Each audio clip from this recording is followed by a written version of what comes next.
Hey, this is Pops. Tulsa King is back. That's right. We have slim pickings when it comes to shows these days. Maybe you get a handful. I don't know. You really get 10 shows a year that are streaming that are worth watching. You get one or two. You don't get very many. And I have to be honest, even with Tulsa King from season one now to two, oh, we're starting to get to the point where you see a gradual decline, which is pretty normal for most shows. So let's talk about the first two episodes of season three, what I think. And yeah, it all begins with Dwight, and it kind of starts off in an area I am just leastly interested. This is the last thing I want to see is some sort of weird back and forth with Kevin Pollak. That's right. He makes an appearance now as sort of a grudgeful FBI guy. I've got you. I've got you. I gotta be honest, they don't even set up enough of what they got him on.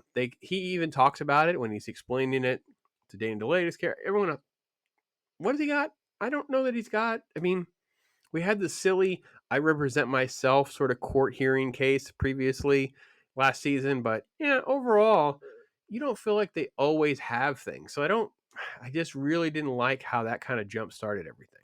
And that's kind of the backdrop in the episode where he's just going around, he's talking to everyone, he's explaining kind of like what's actually happened or not really explaining what's actually happened. Because let's be honest, I'm not sure I totally know what's actually happened.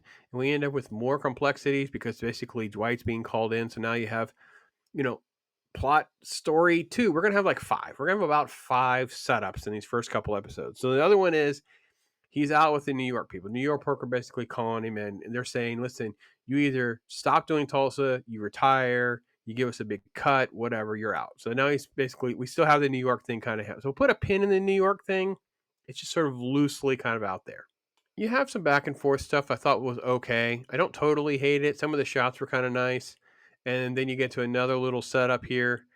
I love Garrett Hundley. He's like, it's good to see you. He's not going to be in Tron, obviously. So, love interest from the past. She's bringing him in on a little deal. And she's got like a distillery family. This is more about what's actually going on with the feds. And they bring in this bourbon distillery. So, the premise here is going to be her family is this massive distiller. They're completely broke, selling the business, but they're basically being strong armed.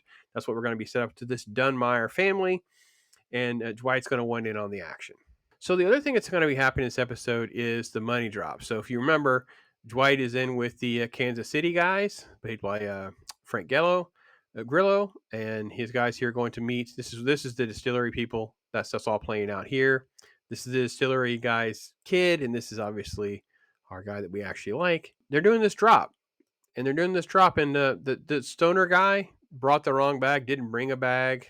It just turns into a complete nincompoop. So I first off, I wanted to see the characters back again. It's stupid that Bodie or no one else. Oh, I don't understand why Tyson's not carrying the bag. It's silly that we're doing Bodie. So there's all these weird things to just contrive something happening. And again, this is where just a complete fictional story kind of comes into play because you don't have any foundation to build off of real life. It feels silly that the pothead, goofy guy is going to be the one. And instead, it becomes this big twist thing. Maybe he does it on purpose because of what happens next. And you end up with this big scene where he's like Bodie's putting the gun in this guy's face because he because of the murder in the previous season, which we don't really have enough context for to appreciate because it's been last season. So we're off to a kind of a muddied mess of two or three issues that are all happening before you get to the climax. So let's review. We got the Fed stuff happening. You got some loose stuff going on with the mafia at large, New York or whatever. Now this animosity tension with Kansas City, which is Frank Grillo's group that comes in. That's the Bill Okla group, whatever. And then you have this new project, the new thing, the new shiny thing that Dwight's got his thing on is this bourbon business, this distillery with this guy. He's in bed with this Dunmire family who turns out to be Robert Patrick. That's right. He's going to show up in this show as well. And, instead what they do is they just burn the house down. They murder him in the house and burn him alive, burn the whole place down. Feds are calling, burn the whole place down. So there's a shot of Robert Patrick. And I will admit, it's pretty good. It wasn't bad. It's setting in stuff up that was just okay to say the least. We're going to continue this whole multiple layers of different story arcs and things like that. So now we've got our 4 or 5 threads. And this one's going to come to a head with a funeral. The house has been burned down, whatever. All that's happening. And they have some levies kind of built in. It's not terrible. Here's Goody. Goody is the sort of concierge. He's brought in instead of buying like proper flowers or whatever. The only thing he could get is this giant horseshoe shaped obnoxious thing, and there's some gags. It isn't terrible. It doesn't distract from the show. It doesn't become Marvel humor or anything like that. But sometimes I feel like it gets a little overdone because it's all there just to set up tension so that you have Dwight versus this guy. So we have Robert Patrick versus them. That's the general gist, and it's again, it's pretty good. Robert Patrick versus Stallone doesn't. It just looks silly. Like he actually's kind of got like a Mister Rogers looking sweater on with a tie, and of course Dwight's dressed like an Italian mafioso. I don't know. It doesn't feel. If I feel like it maybe he should have dressed differently, or like I don't know. And maybe it's on purpose. Maybe it's on purpose to have this sort of like Egbert looking dude who can take on Dwight. That's an interesting concept. So I'm willing to give that some room to grow. Kind of plays out a little bit as we're going to kind of navigate through some of the shenanigans when we get the daughter who takes them sort of on their journey into the distillery. Like this, nothing makes sense. Like they're so massively in debt. How could they be this in debt? They're going down and further into the business and how it all operates, how they're going to make their money on all this, how is it going to actually work. And they cut away, which is kind of weird because Goody is at like what looks like an AA circle, but it's not really. And turns out he's just trying to figure out where Armand is. So if you remember Armand, he's the dude who kind of ratted on everybody. And I guess we're trying to figure out where he is. It's just another little thread that's out there. Didn't think we needed any of this, but again, maybe it's something that's going to come back and matter later on. A little bit of stuff with Tyson and the dad and the family about trying to get him involved. We got some loose ends there because remember season 2, we ignored so much of those characters. This is them strong arming one of the local distributors into carrying the booze when they take over the company, and they're going to have stress with Billy Vaca, who wants his money, wants his cut. And then you cut to we're actually going to be into the bowels of this industry and what's actually going on before we cut back. What ends up happening is they're sitting on like millions and millions of here's the shot. There we go. Millions and millions of dollars of this booze. So these is like it's not just aged, I guess 12 years is the standard in the show. It's aged like 50 years. So it's worth like $150 million.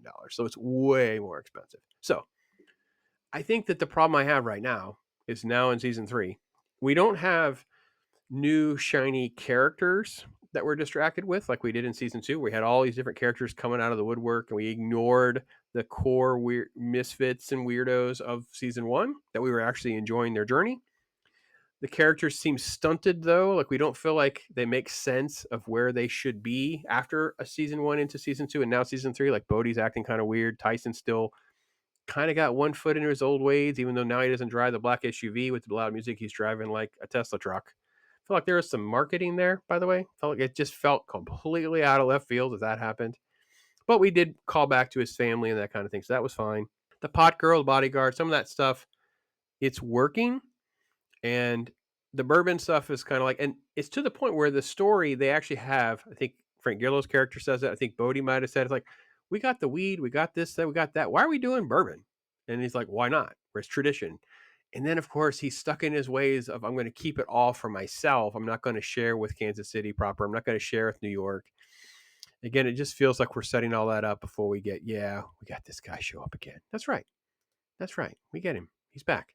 It does show that some of the complexities of everything is still there, and it is very interesting to see, the numbers and layers of things that are kind of out there before we kind of cut back around to what's actually going on. They're going to see them having their little, they're going to get back together, and we've seen things kind of move with as tensions kind of rise and move around a little bit. And I don't want to get too much further into the weeds of every little minutia of every single scene. Better show than most shows.